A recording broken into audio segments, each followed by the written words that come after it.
So, doing a quick overview of the air suspension system on the 97 Century.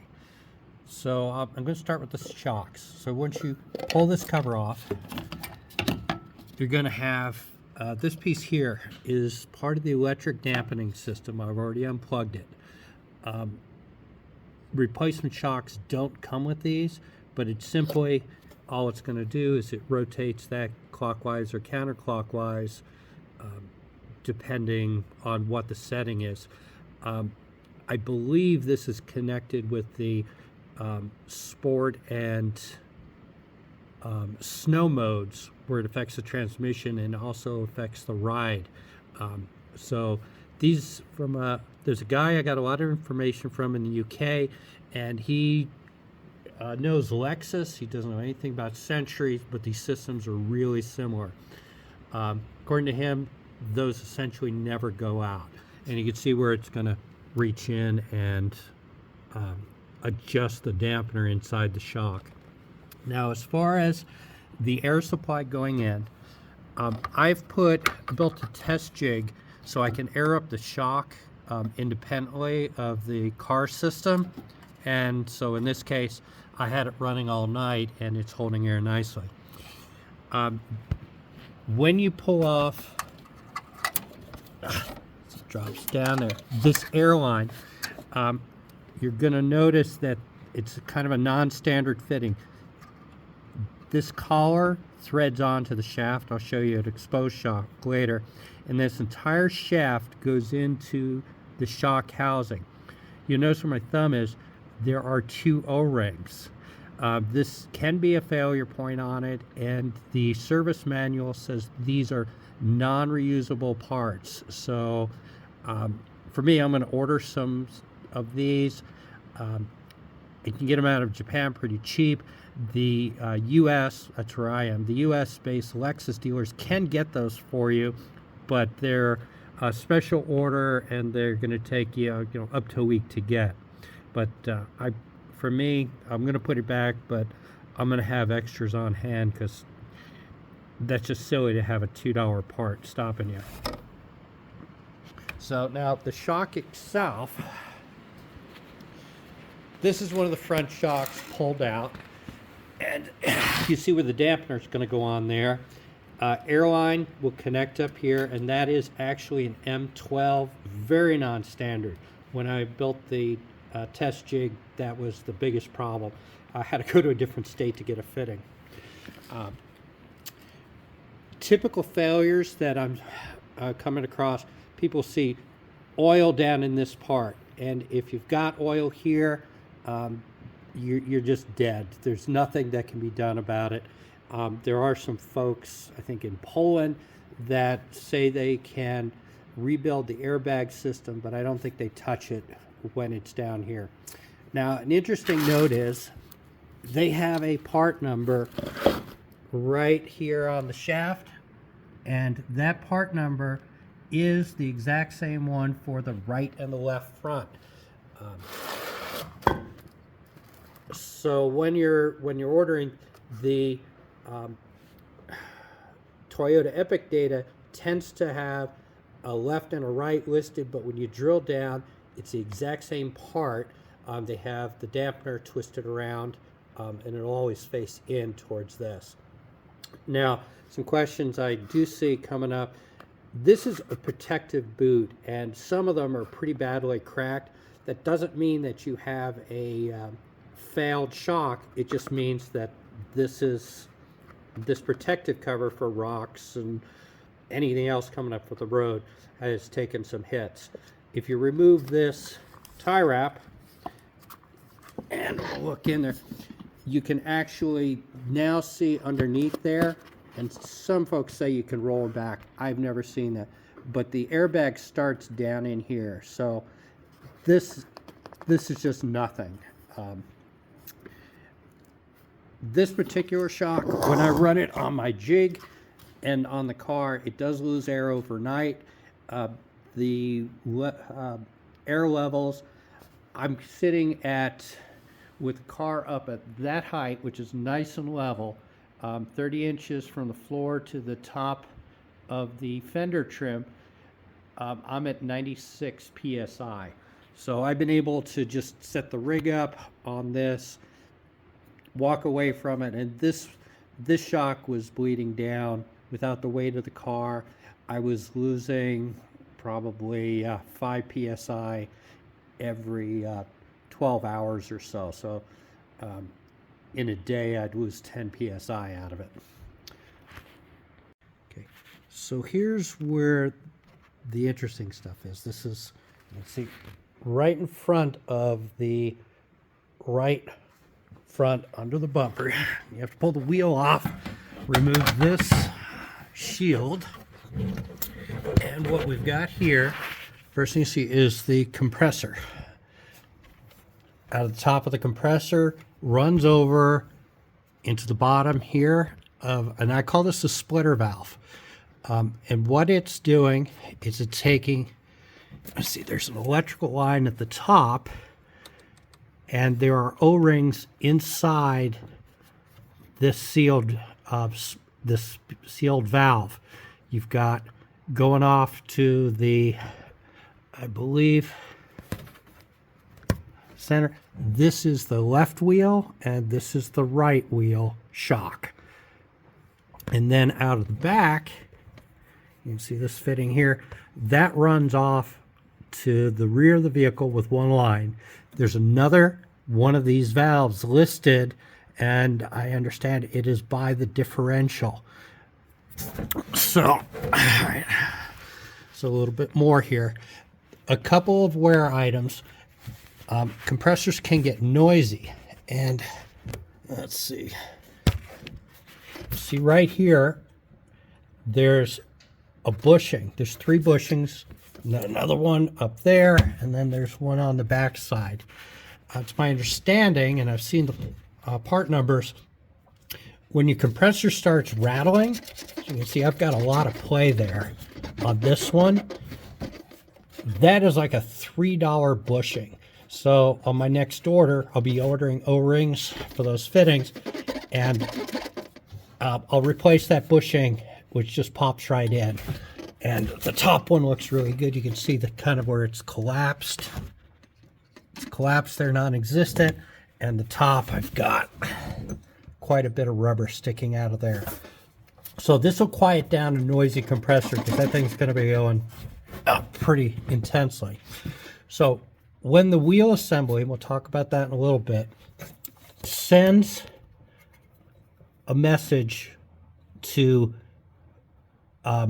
one of these 2 actuators in the front, or again, this will be the same in the back. If it's going to air it up, what it'll do is it'll turn on the compressor and open one of these 2 ports to allow the air in. Now, if it's going to lower the car, what's happening is you'll get the signal on this line to open the O-ring inside this valve, and then the exhaust comes all the way back. The air is coming out of the shock down this line, and then comes back through the compressor, and you can see this little screen right here. This is where air is coming out of the system when you're going to be lowering the car. So, you know, there's quite a few places where you could have a potential leak. Because what's happening is when the shock is under pressure like we are now, this line that's coming all the way from my right front is sitting there with close to 100 psi of pressure in it. There's an O-ring listed up in here, and there's the 2 O-rings listed at the shock end. You can have a leak there. This housing can have a leak in it, as well as a shock. So there's several places if it's just one corner.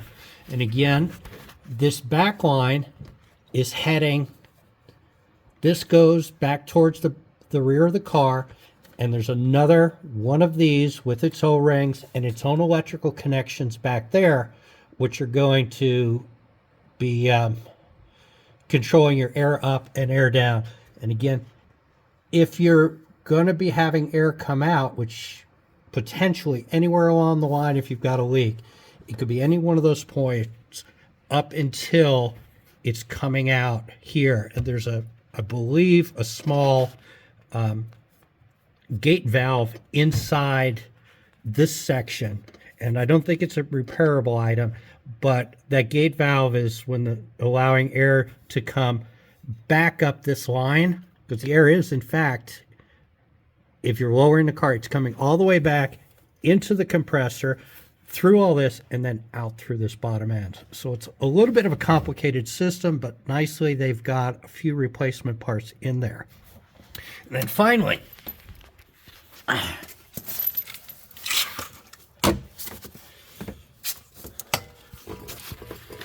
this section in here, what you see is this back line goes down and connects up. See it? Connects up to the lower part of the suspension. So what happens is this bar right here, where it's pointing down, when the car is at normal height, that bar will be level like this. And so if, for example, if I had no air in this, it was all the way down, this arm is going to be pointed, it's going to point way up like this. Then on the other side, you'll see, if I can get it, this electrical device. What this is doing is it's taking this is the mechanical section of it. Here I need to add, here I don't add, here I exhaust some air from the shock. It goes into this, which is going to convert the mechanical angular to a air in or air out position. Runs up, and this runs, no, it runs up there and it's tied into the ECU and etc. Because what you'll have is when you flip that at the normal height of, let's see again, at this normal height of ride level, when you flip that switch on the dash that says go ahead and raise me up to the max height, it then says this isn't where I want to be. In fact, I want to be more like this, and this should be my new level height reading. And then when you flip the switch back to normal ride height, it'll let the air exhaust through that splitter valve and up through and out the bottom of the filter, and it'll then say this is the normal ride height. So this is how I'm bench testing the air shocks for leakage. At this jig that I had made up allows me to connect up here. I've done soap tests to make sure that I'm not leaking from this joint, and I'll put my cap on the end of the universal fitting here. Essentially, I've aired this up to 96.5 psi, and I'll let it sit. This is the one I just pulled out, and it does have a very slow leak, but I'll check this in like, well, this time tomorrow, and I should be down at least 10 psi. But this has been a nice handy thing. I'm able to connect this up while it's on the car, so I don't even have to pull the shock out. And a couple of settings. The bolt at the lower end is spec'd out at 119 foot-pounds for torque, and I believe these are around 56, 57 psi, foot-pounds when you're swapping them out. So those are two good numbers to know. And there is a spec on this, but I don't have a way to actually note it. None of my spanners have got anything built in, and I'm not trusting a crow's foot. So this is how I'm bench testing the air shocks. And I did got a couple of used rear ones, and after this process I'll just go and set those up each overnight and watch for leakage on that, and then just put them back on the shelf. Sort of a side note, because I'm able to air up just one side without having the car on, which means I've isolated myself. When I brought up the driver's side on the right side, to 96 psi. I had a level car running at 30 inches on both sides. Now, when I had the right side totally deflated all the way down to 0 pounds, the shock is disconnected. My measurement on the left side was about this 26. So the big takeaway from that is when you have one side go flat, and you might be looking at your car thinking that you've got both sides going down, it could just be the one side, and it looks like when it shifts the weight onto the lowered corner, it does drop, in my case, from 26, 4 inches, up to 30 when I had them both fully inflated. That would probably be about that max ride height. And then when I'm down running at normal height and let the car air up both sides, I'm sitting, between 28 and 29. And so just as an interesting side note, that unless it's going down on both sides all the way to the hard stops, you may not have lost your suspension on both sides. It could just be the one corner. So quick recap. I have put the original damper back on the replacement shop. It's not bolted in, but I'm going to play a little bit with some settings and watch for that gear movement.